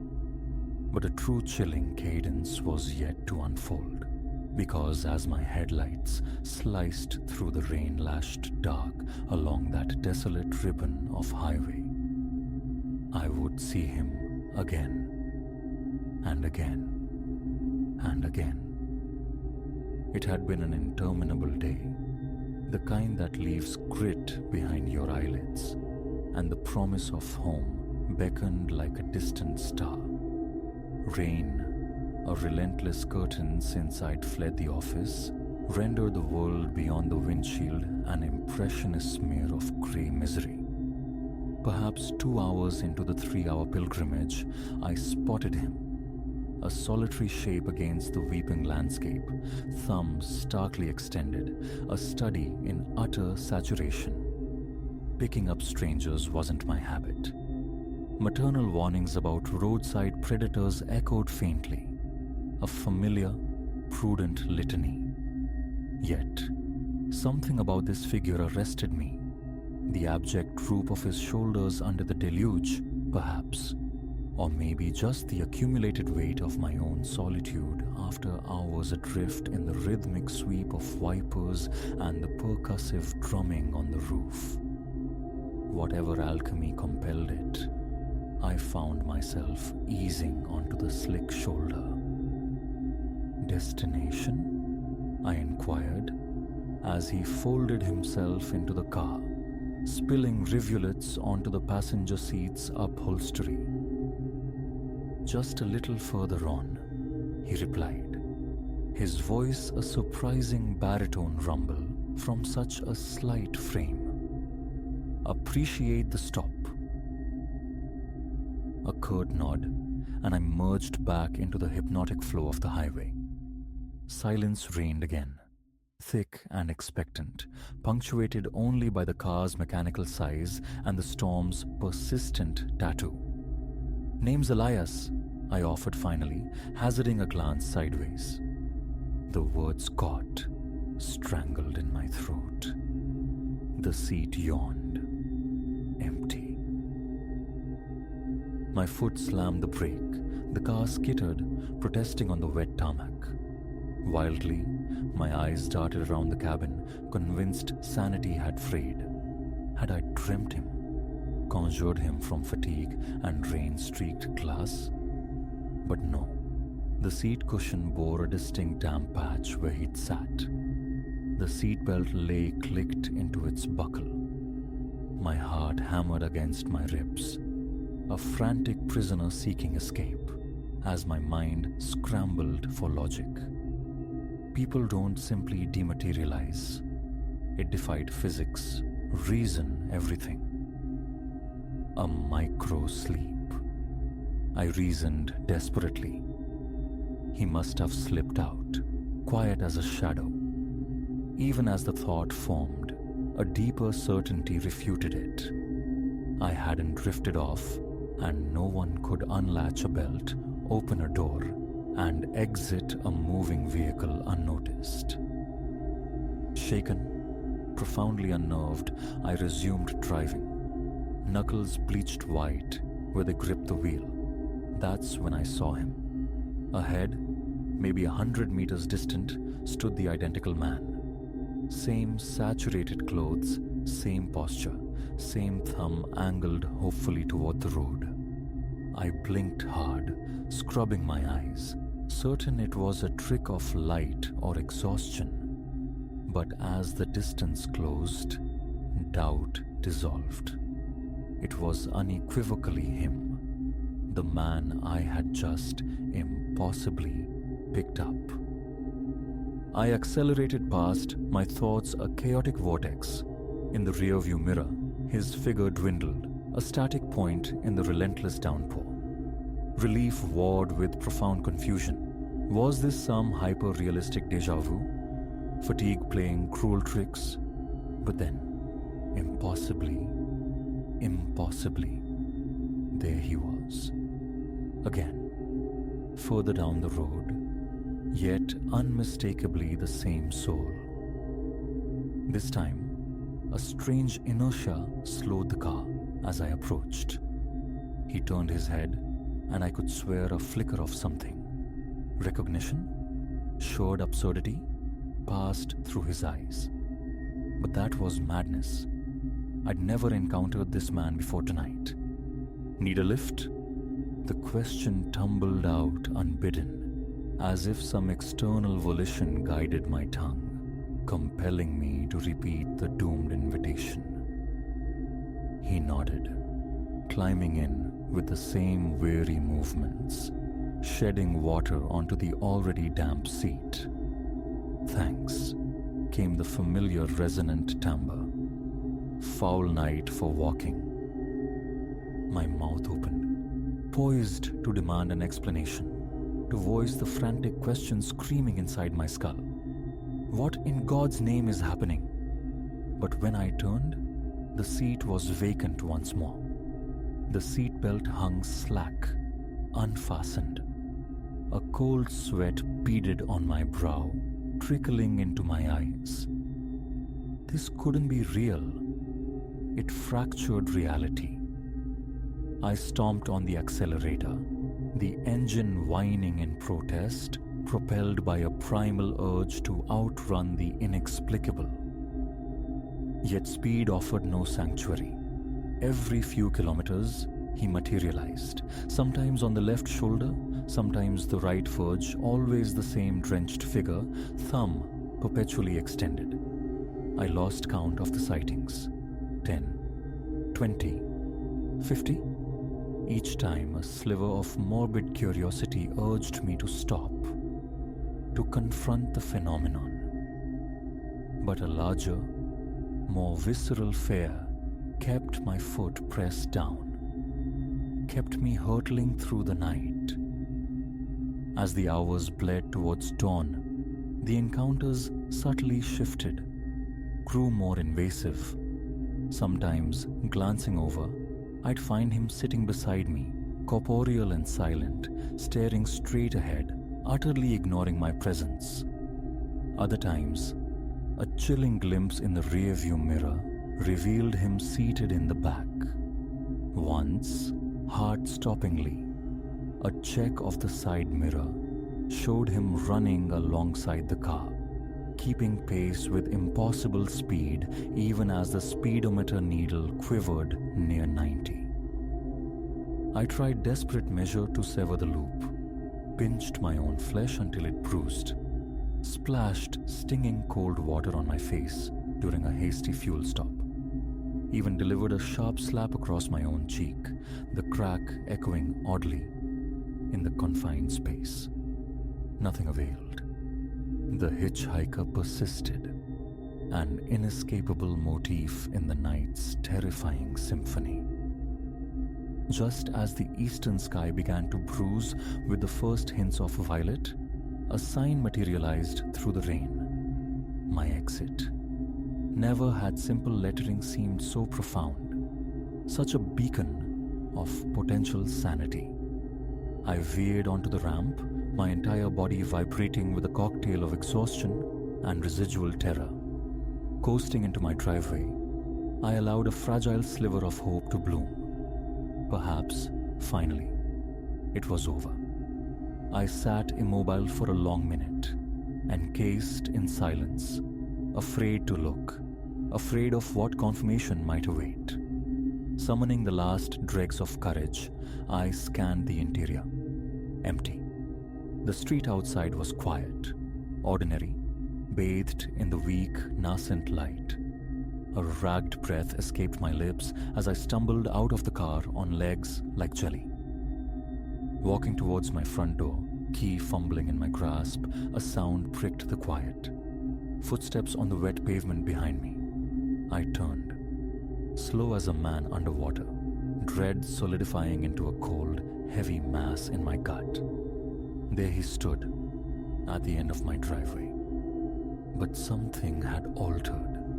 He was smiling, a faint, knowing curve of the lips.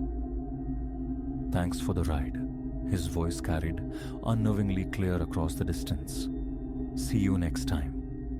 And then, as I watched, transfixed and powerless, he simply faded, dissolved like smoke, like mist yielding to the morning sun, leaving only empty space and the steady drip of water from the eaves. I remained there a long while, key cold against my palm, staring at the spot where he had been. My mind, a frantic loom, tried to weave the night's impossible threads into some coherent pattern. Was I fracturing?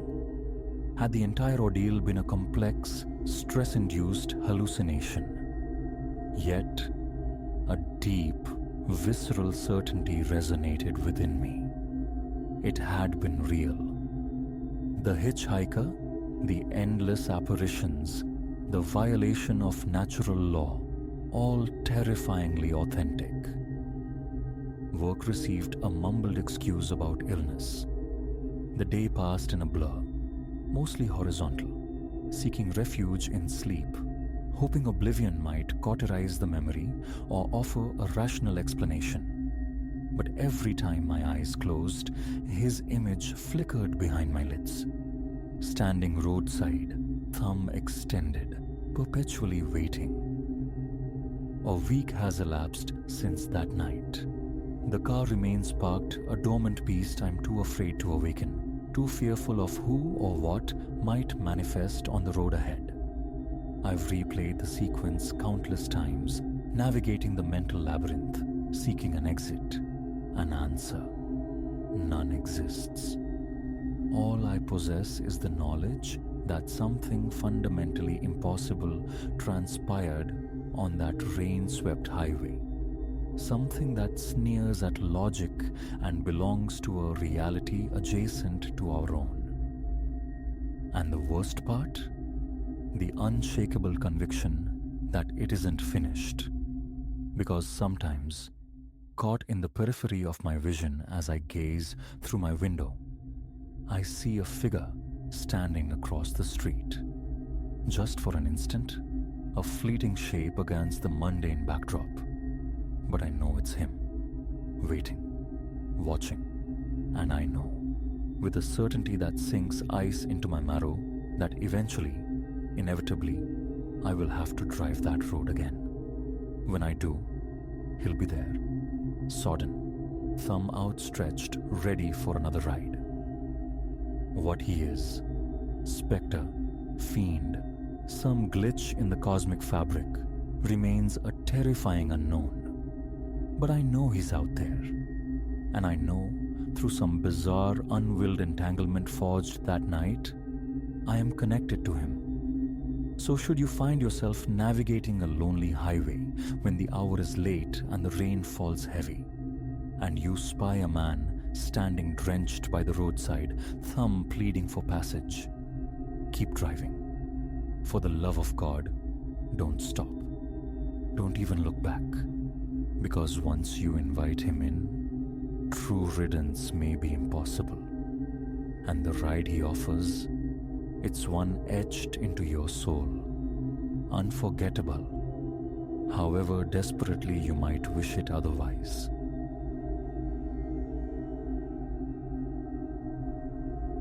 From the very first night, a discordant note hummed beneath the surface of my new residence. I recall sinking into the living room's worn sofa, the scent of cardboard lingering from unpacked kitchen boxes, when a low, insistent resonance reached me from the hallway's terminus. A faint thrumming, perhaps, or a muted chant, barely cresting the edge of audibility. I stilled, straining to pinpoint its origin. The sound emanated from the final bedroom, the one standing vacant at the corridor's end. Its door hung ajar. Darkness pooled within. Just an empty chamber, bare walls, an unadorned window. No reason for any sound to stir there. Rising, I padded down the hallway, each step measured. The moment my shadow fell across the threshold, the resonance ceased. Utter silence. Nothing resided within. The room was a hollow vessel. I lingered, scanning the shadowed corners, the plane of the ceiling, the naked wooden floorboards. Outside the window pane, the neighbor's fence stood stark against the dim glow of distant streetlights.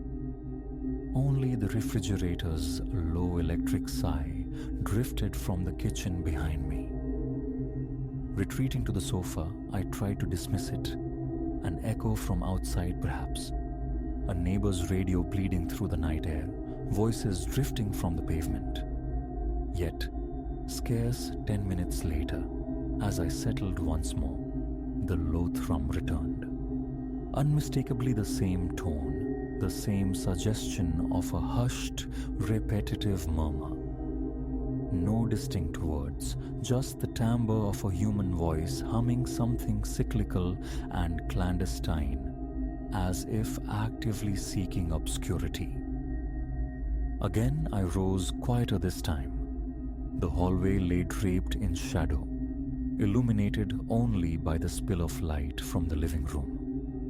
My socked feet whispered over the floorboards, a deliberate stealth governing my movements. As I neared the room, the sound persisted, a steady vibration in the air, right until I reached the doorway's invisible boundary. The instant I breached it, stepping fully inside, the hum evaporated. I flicked the overhead light switch. Stark illumination flooded the space. I swept my gaze across every corner, checked behind the door, peered out the window again. Empty, silent, utterly alone. A prickling sensation bloomed across my skin. A faint sheen of moisture, gathered on my forehead. There existed no rational explanation for that sound. The house, though possessing some age, wasn't ancient. Renovations had occurred just a few years prior, the landlord had assured me. The walls felt solid, not porous enough to transmit whispers from afar. I saw no fissures, no vents through which a voice might snake. I ventured into the other unoccupied bedroom, inspected its closet, knelt by its window, pressed my ear to the walls. Nothing. That night, I sought refuge in denial. Sleep claimed me eventually in my own bedroom, door firmly shut, situated near the kitchen, far removed from that unsettling chamber at the hall's end. A part of me listened, poised for the sound's return. But exhaustion won, and the night remained quiet. The following day unfolded with deceptive normalcy. I dedicated the afternoon to constructing my workspace, arranging the computer, wrestling with the internet connection for my home-based job. Daylight rendered the neighborhood peaceful. Birdsong punctuated the air. My computer whirred contentedly. A distant dog offered an occasional bark. Several times I found myself drawn back to the empty bedroom, searching its blank surfaces for any anomaly. It remained stubbornly ordinary. White walls, a window facing the front lawn, unadorned wooden floors, just vacant square footage. No hidden panels, no loose boards yielded to my probing. Tapping the walls produced only solid, unremarkable thuds. Evening descended, and post-dinner, I positioned myself in the living room once more. Deliberately, I left the door to the empty bedroom open. Silence reigned. The television stayed dark. I waited. A silent sentinel. An hour crawled by before I caught it. The low, unwavering hum, like a wordless vocalization, flowing from that room down the hall. A chill traced my spine. My pulse quickened. Slowly, I stood. This time I altered my approach, stepping with painstaking lightness, attempting to make no sound, desperate to observe it mid-hum. Closer, closer. The sound held steady. Reaching the doorway, I perceived it with greater clarity. Indisputably human, a calm, level drone, low in pitch. I angled my head, peering around the doorframe without crossing the threshold. No one. The window securely latched, the floor bare. Then, a single step forward into the room, and instantaneous silence. The fine hairs on my arms lifted. Again, the ritual. Check behind the door, scan the ceiling. I even unlatched the window, leaning out to survey the street below. Nothing but parked cars gleaming faintly under a solitary porch light across the way. I secured the window and retreated. Back in the living room, a new thought sparked. Record it. Retrieving my phone, I launched a recording app and waited. 30 minutes later, the hum resurfaced. I hit record immediately. Phone held aloft like a talisman. I crept toward the room, aiming the microphone forward. The disembodied voice continued its quiet tune until I reached the doorway. The very moment I leaned in, nothing. Silence engulfed the space. Stopping the recording, I pressed play. Only my own ragged breathing and the ambient hiss of an empty recording met my ears. The sound itself remained elusive, uncaptured. A curse escaped my lips, tension knotting the muscles in my neck. I paced the hallway, flicking the overhead light on, off, on again, a frantic rhythm against the quiet. I tried lingering just outside the empty bedroom doorway for extended periods. Nothing stirred while I stood sentinel nearby. The phenomenon seemed contingent on my distance, activating only when I retreated to the living room or kitchen. It required my absence, or at least my perceived absence. That night, I devised a new strategy. Leaving my phone inside the vacant room, recording app active, I withdrew to my own bedroom, closing the door behind me. An hour passed in strained silence before I returned. Pausing at the threshold, I listened. Nothing. Stepping inside, the quiet remained absolute. I retrieved the phone, scrubbing through the recording. There, near the midpoint, a few seconds of faint humming, buried deep in the background noise, barely perceptible before cutting off abruptly. No discernible pattern, no identifiable gender to the voice, just that fleeting, low resonance. Listening repeatedly yielded no further clarity. Days bled into nights, and a pervasive unease began to saturate my home. I found myself unconsciously skirting the hallway after dark. Work and routine became shields. Music a constant companion in the evenings. Headphones sometimes clamped over my ears to drown out the potential silence. But inevitably, during quiet moments, a pause in the music, the television muted, the low hum would reassert itself, a persistent whisper from the empty chamber. I experimented. Knocking sharply on the hallway wall while the humming was audible prompted immediate silence. Calling out, "Is anyone there?" elicited no response. The attic revealed only insulation and dust, devoid of critters. The crawl space beneath the house offered old pipes and wiring. Nothing more. Balancing on a stepladder, I meticulously examined the empty room's ceiling. No vents, no hidden speakers, simple wiring. The window frame was solid, the closet shallow and unremarkable. Sleep became dependent on the television's drone, a constant low murmur to mask the other.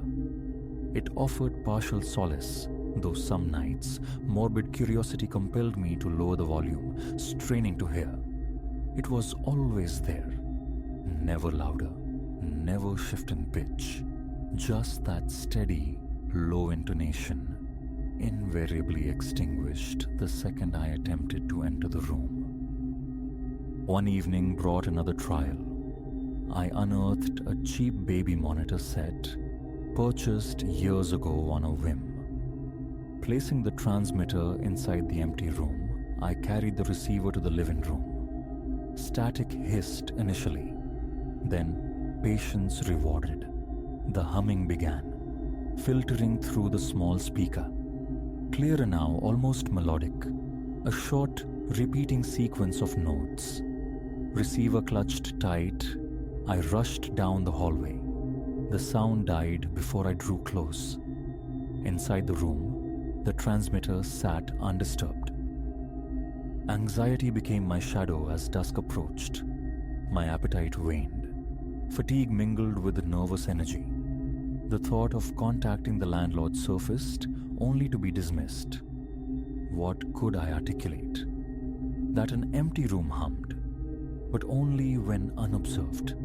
He'd label me delusional. Involving friends felt mortifying, a burden I was unwilling to share. One night, driven by a desperate need for confrontation, I resolved to sleep in the room itself. Spreading a sleeping bag on the bare floor, I extinguished all lights and lay enveloped in darkness, waiting. The house settled into profound quiet. Time stretched. As drowsiness began to claim me, the humming returned. Yet it sounded different, distant, as if originating elsewhere in the house. though unmistakably the same cadence. I sat bolt upright. Instant silence. I waited, heart hammering, skin damp, the faint scent of wood dust sharp in my nostrils. The air felt unnaturally cold. Hours passed in vigilant stillness, but the sound remained absent as long as I occupied the room. The following day left me drained, frustration curdling into anger. I stood in the empty room and spoke aloud, addressing the unseen presence, pleading for peace, stating my harmless intentions. Silence was my only reply. The room remained just a room, stark and unresponsive. After 2 weeks, my endurance frayed. A more robust approach seemed necessary. Borrowing an old handheld tape recorder from a friend, a device potentially more sensitive than my phone, I positioned it in the hallway, just outside the room, set it to record continuously, and retreated to the living room. Lights dimmed, TV off. I waited. The hum began, clearly audible from my seat. Allowing it several minutes to establish its rhythm, I crept forward, slowly advancing the recorder. Proximity to the door triggered the familiar cessation. The tape yielded the same result. A few faint seconds of humming, then nothing. Further experiments followed. Standing in the front yard late at night, straining to hear through the room's open window. Nothing. Positioning myself outside with the baby monitor receiver while the window gaped open. Silence. Only upon returning inside, settling back into the living room's stillness, did the sound resume. It was intrinsically internal, inextricably linked to that specific space, yet shy of direct observation. I felt snared. Moving again was unthinkable. The deposits paid, utilities connected, the sheer exhaustion of settling in. Yet, evenings in the living room became fraught. I took to spending more time confined to my bedroom, cocooned in music. Still, curiosity remained a persistent itch. One night, I attempted a new tactic, approaching from the kitchen side, moving low to the ground, trying to avoid casting a revealing shadow. The humming continued, unwavering, until the precise moment my head edged around the doorframe. Then, absolute quiet. The abruptness never lost its power to shock. Each instance sent my heart into a frantic rhythm, slicked my palms with sweat, stole the depth from my breath. Furnishing the room, perhaps claiming it as storage or a guest space, felt repellent. The image of arranging furniture, turning my back while that phantom hum might start and stop just beyond my senses, induced a wave of nausea. Eventually, I resorted to earplugs at night, supplemented by the white noise of a fan in my bedroom. Some nights, oblivion was achievable. Others, the familiar curiosity gnawed, drawing me out into the hallway, only to replay the same maddening pattern. Hum from afar. Silence upon approach. No source ever revealed itself. No hidden device, no speaker grill, no spectral figure caught in a fleeting glimpse. My challenges, if someone is there, say something, met only the humming, conditional on my absence. Shining a powerful flashlight beam through the doorway from a distance illuminated only empty space. Placing a small chair against the far wall, facing the door, a silent, inanimate observer changed nothing. Ultimately, a truce of sorts was reached, albeit one of resignation. I learned to live around it. Quiet evenings in the living room became rare indulgences. Music played, or the television murmured loudly. Sometimes I fled the house entirely after dark, driving aimlessly to escape the oppressive tension, returning late to slip directly into my bedroom. Mornings always brought a semblance of normalcy. The empty room, bathed in daylight, reverted to its innocuous state. Four walls, a window, unmarked, unscented, unremarkable. To this day, the origin of the humming remains an enigma. I never cornered it, never forced its hand. It remained meticulously elusive, perpetually silent when observed. It never intensified, never altered its low, steady pitch. It simply persisted, a quiet anomaly that ceased the instant I crossed the threshold. I still reside here. The humming continues intermittently. I no longer seek explanations. I merely maintain my distance, navigating the geography of my own home to avoid its unsettling presence. That is all I can do.